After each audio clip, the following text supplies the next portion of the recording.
A social network is defined as an online community of people with a common interest who use a website or other technology to communicate with each other, share information, resources, and more. That's the definition if you look at it in a dictionary.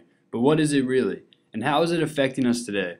Our generation is the trial generation for how these networks are affecting us in our everyday lives, and how they will shape our society in the future. Oftentimes we are quick to imagine social networking as a simple hobby, yet these websites have installed themselves deeply into our culture, our thought, and our environment. To imagine a society today without social networking would almost be impossible, but its original intent was not to become a major part of our society. Again, the question arises, what impact does social networking have on our society? Is it good or is it bad? Not to put too fine a point on it, the moment we're living through, the moment our historical generation is living through, is the largest increase in expressive capability in human history. The individual from the previous clip is Clay Shirky. He is a writer, consultant, and teacher on the social and economic effects of internet technologies. In the video, Shirky goes on explaining that there are 4 major periods in history where media has changed enough to qualify as a revolution.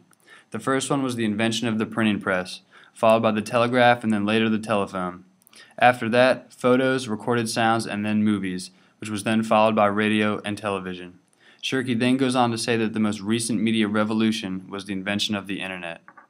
Before I begin explaining the reasons why social networking could be positive or negative, I first want to present some information to show the enormous following that these websites have, and I will start with the most popular one of them all, Facebook.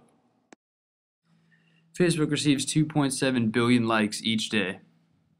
Facebook has over 425 million mobile users, and Mark Zuckerberg is worth over $17.5 billion. Our team of students pulled a sample of 250 random VCU students on the Monroe Park campus. While 44% of students spent over an hour hitting the books, a whopping 90.4% spent over an hour on a social website. Social networking offers society an array of positive aspects.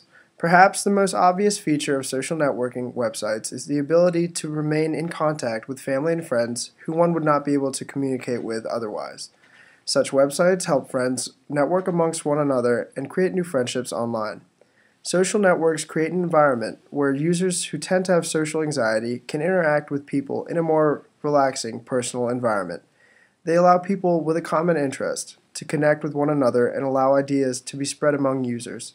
With the internet being accessible to practically anyone, information can be transposed easily from one person to the next. Social events or social movements are easily shared through social websites, and oftentimes people utilize them to organize and provide their friend networks with updates concerning their events. Social networks are used to inform college students of activities on campus and provide them with a source that keeps them connected and up to date on current events at their schools. Not only do social networking websites impact our social lives, but they also have a large impact in the marketing world. Companies pay large amounts of money to advertise their services on such websites. Our economy has generated unfathomable amounts of money from these websites, and revenue through these sites continues to grow each year. And that is only a small portion of the actual impact of these networks. Unfortunately, however, some of these impacts are negative. Social networking websites have provided our society with a new form of communication and a new way of life.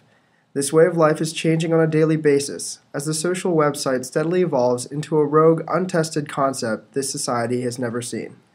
Firstly, the social networking website has redefined the word friend. Before sites like Facebook and Twitter, a friend was a title of respect, reserved for those who achieved a high level of closeness.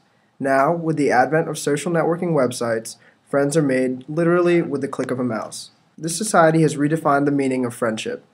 As individual Facebook users gain thousands of so-called friends, some are forced to question the societal use of such websites. These sites serve as ego boosters, creating a pseudo-identity known to all of one's Facebook friends. Many feel that this online world is negatively affecting today's youth, as everything is just a click away. Take Twitter for example. Each Twitter entry or tweet is only allowed 140 characters. Thus, such websites encourage minimal thought and minimal concentration. Basically, today's youth are being inadvertently discouraged from in-depth thought. Here's an example of how Facebook can hinder academic productivity. At the end of his first semester at Penn, a student named Daniel was disappointed to learn that his GPA was a lackluster 2.95. Following the study hack's orthodoxy that study habits should be based on evidence, not random decisions or peer pressure, Daniel asked himself a crucial question. What are the better students doing that I'm not? When he surveyed his classmates, he noticed something interesting. The high-scoring kids weren't on Facebook. Emboldened by this observation, Daniel decided to do the unthinkable. He deactivated his Facebook account. He now says, I also didn't lose any friends or even really lose touch with anyone. I still had email and a phone, and I see these people every day.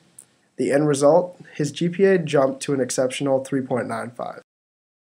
In essence, social networking has undoubtedly impacted our society and the way that it operates. Social networking has allowed people to remain on the edge of information reception from friends and from family. It has created a new avenue of financial gains and has helped to create so many new jobs. Social networking has been more openly accepted by legitimate corporations, as well as by political entities. But despite the many positive things that these websites have done for our society, they have unfortunately created some new social problems. This accusation is subjective, but it is still very important to be conscious of your demeanor on these websites.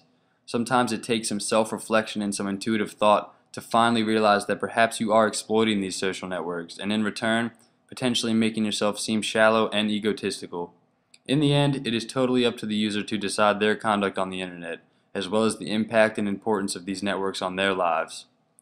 It is inevitable that these kinds of websites will continue to evolve and transform as time goes on to meet the demands of the next user base.